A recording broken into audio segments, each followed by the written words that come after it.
এই রাত নিসফে শাবান, যাকে আমরা শবে বারাত বলি, লাইলাতুল বারাত বলি, নির্ধারণের রাত। এই রাত আল্লাহর দরবারে সম্মানিত। কোন কোন জায়গা আছে সাহাবাদের মধ্যে একজন সাহাবী রাতে ইবাদত করত, একজন দুজনের বহু সাহাবী ব্যাপার আছে, 10 জনের অধিক সাহাবীর ব্যাপারে এসেছে।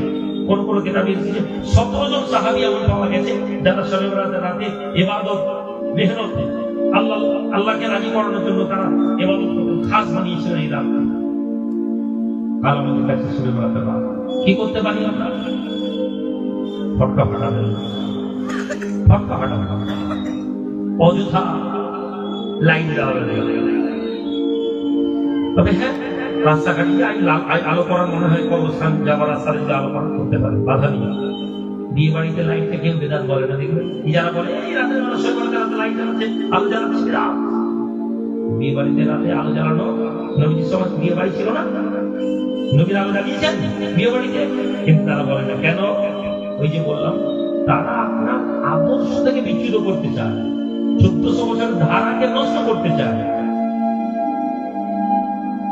এই নষ্ট করার মধ্যে আপনি ভাববেন না যে তৃণমূল, সিপিএম, কংগ্রেস আর ইহুদি নাসারারা আছে। মুসলমানদের একটা বড় অংশকে তারা জুড়ে রেখেছে এই অংশে।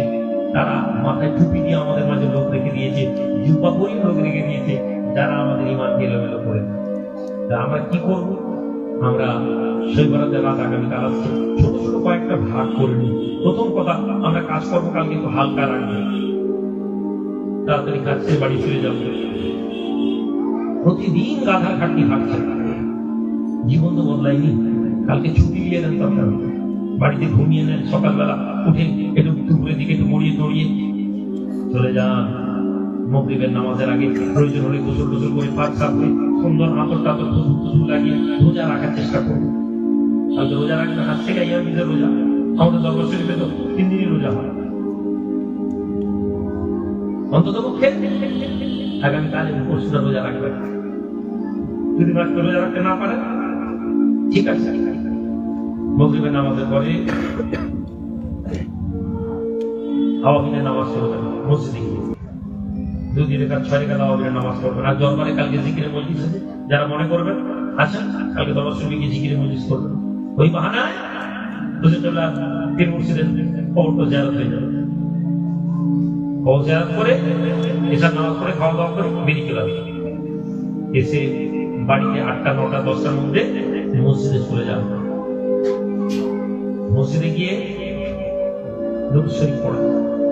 এই করতে করতে 11টা 11:30 পরেই তাহাজ্জুদের ওয়াক্ত এসে যাবে। এসে গেলেই তাহাজ্জুদের ওয়াক্ত শুরু হয়ে গেলে আপনি কি করবেন? তাহাজ্জুদের নামাজ পড়ে দিবেন। তারপরে আপনি আপনার নফল নামাজ পড়বেন, নিয়ত করবেন রাতের বেলা একটু লম্বা কেরাত দাঁড়াবেন। কেরাত লম্বা জানি না, 25 বার কুল আল্লাহ দিয়ে নামাজ পড়বেন, সূরা ফাতিহার সাথে 25 বার কুল আল্লাহ, এরকম ভাবে আপনি আমল করা যাবে। কুল আল্লাহু আহাদ 25 বার পড়লাম, পড়ে রুকু সিজদা গেলাম, লম্বা রুকুতে যাবেন। 3 বার ডক করে তাসবিহ পড়ে উঠবেন, লম্বা ধীরে ধীরে ধীরে ধীরে একদম 11 বার পড়বেন, আবার উঠলেন, আবার সিজদা, ধীরে ধীরে ধীরে এইভাবে 8 রাকাত নামাজ পড়া। লম্বা নামাজে দাঁড়ান, লম্বা নামাজে দাঁড়ানোর মজা বুঝতে পারবেন। আল্লাহর নেক বান্দারা নামাজে দাঁড়িয়ে দাঁড়িয়ে আল্লাহর সাথে বিদায় করেছেন। যেমন আসসালাতু মিরাজুল মুমিনিন, নামাজটাকে মুমিনদের বিদায় করা হয়েছে। এছাড়া সুবহানাল্লাহ, আলহামদুলিল্লাহ, আল্লাহু আকবার, এটা 1000 বার করে পড়ুন। 1000 বার সুবহানাল্লাহ, 1000 বার মসজিদে বসে এবার করতে করতে রাত 12টা 1টা হয়ে যাবে, বাড়ি আসবেন। এসে বিবিকে নিয়ে সন্তানকে নিয়ে উযু করে একটু আরাম করে আবার বলবেন, ঘুমাবেন না, আবার বলবেন নামাজে দাঁড়ানো, নফল নামাজ আবার পড়তে থাকবেন। 6 রাকাত 8 রাকাত 10 রাকাত 20 রাকাত 25 বার কুল আল্লাহ পড়ে হিসাব থেকে ভুল হয়, একবার করে পড়ুন, নামাজকে লম্বা করে দেন। 50 রাকাত নফল নামাজ পড়ুন, 100 রাকাত নফল নামাজ পড়ুন। দেখেন তো আল্লাহর ওলিরা এক এক রাতে 100 রাকাত নফল নামাজ পড়েছেন। কেন তারা বলি, কেন তারা আল্লাহ দরবারে প্রিয়? এই একবার রাতে যখন পড়বেন দেখবেন এক রাতে হৃদয় পরিবর্তন হবে, হবে, এটা হয়। পাপী থেকে পাপী মানুষ আল্লাহর দরবারে যদি দাঁড়িয়ে যায়, শুনে নেন, আমি আল্লাহর কাছে পৌঁছাতে আমি টাইম লাগতে পারে, কিন্তু আল্লাহ পাক রব্বুল আলামিন বলছেন ক্ষমা করতে আল্লাহ দেরি হয় না। এক রাত যদি দাঁড়িয়ে যায় বাবা, এইভাবে বাচ্চাদেরকে নিয়ে করে হাত তুলতে বলবেন বিবিকে, বিবিকে বলবেন তুমি হাত তুলো, আপনি পিছনে আমিন বলবেন। কেন? আপনার হকের দোয়া যদি আপনার বিবি করে, ওর জামান আপনার থেকে বেশি পাক। কেন না? ও যে খানাটা খায়, ওটা যেভাবে আপনি ইনকাম করেন না কেন, ওর জন্য ওটা হালাল খাওয়া।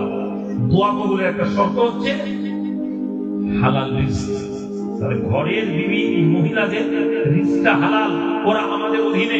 আমরা যদি ভুল ভাবে পয়সা ইনকাম করি, এর হিসাব আল্লাহকে আমাদেরকে দিতে হবে, কিন্তু ওরা ওই রুজি যা খাবে ওদের জন্য হালাল। এই জন্য বিবিদেরকে, মেয়েদেরকে যে দোয়া চাওয়াবেন, আপনার ব্যবসার জন্য দোয়া চাওয়াবেন। এটা সমাজ পরিবর্তন। নবীজি সন্তানকে নিয়ে বিবিদেরকে রাতের বেলা তুলে ইবাদত করতেন, নামাজ পড়তেন। এরপর আবার আপনি দোয়া চাইবেন, আপনার সন্তানের পক্ষে দোয়া চাইবেন, আল্লাহ আমার ছেলেকে নেই করো, মেয়েকে নেই করো, সবকে নিয়ে করুন। আপনার ছোট্ট মাটির বাড়িটা আল্লাহ ইবাদতের মাধ্যমে বুঝে যায়। জাতি পরিবর্তন হবে না, আল্লাহর ওয়াদা আছে পরিবর্তন হবে। আল্লাহ ওয়াদা করেছেন তোমরা চেষ্টা করবে, আমি আল্লাহ তোমাদেরকে পরিবর্তন করব। কিন্তু আমরা তো চেষ্টাই করিনি। ভাই 8 টাকা তাহাজ্জুদ পড়ে 3 ঘন্টা বসে বসে চা দোকানে শোবার দেওয়া 3 ঘন্টা নিয়ে নিচ্ছি। এর নাম ইশার নামাজের পরে 10টার দিকে 11টার দিকে ইমাম সাহেবকে নিয়ে বয়স্ক মুরব্বী যারা সমাজে আছেন, দেখুন কারো কেউ ভুলের মধ্যে না। যে লোকটা 50 বছর মসজিদে ইমামতি করছে, আপনি জেনে নিন ওই লোকটার দাম আছে। আল্লাহকে 50 বছর মসজিদে ইমামতি করার তৌফিক দিয়েছেন। 30 বছর ইমামতি করছে, 20 বছর ইমামতি করছে। ওই লোকটাকে আল্লাহ তৌফিক দিয়েছেন, ও আপনার থেকে ভালো। আপনি তো মসজিদ জামাতে নামাজই করতে পারেন। ওই লোকটা মানুষটাকে নিয়ে, ওই ইমামকে নিয়ে, ওই হাফিজকে নিয়ে, মওলানাকে নিয়ে আপনি এগিয়ে যাবেন। রাতের বেলা দোয়া চাইবেন, কবরবাসীর জন্য দোয়া চাইবেন, কবরবাসীর মাগফিরাতের জন্য দোয়া চাইবেন। আল্লাহকে বলবেন আল্লাহ তাদের খবরকে উজ্জ্বল করে দিন। আমরা যদি ধারা তৈরি করতে পারি, আমাদের এই ছোট ছোট ছেলে মেয়েরা এরা শিখবে, বাচ্চাদেরকে নিয়ে খবর দেওয়ার পর খবরদার এই বিদআত হয়ে যাবে, চলবে না, এসব কথা শুনবেন না। আল্লাহ পাক আপনাকে আমাকে আমাদেরকে তৌফিক দেন। একটু মুক্তাসার দোয়া চাই, আল্লাহ পাক আমাদের এই দোয়াগুলোকে কবুল করে নেন। আল্লাহুম্মা আমিন।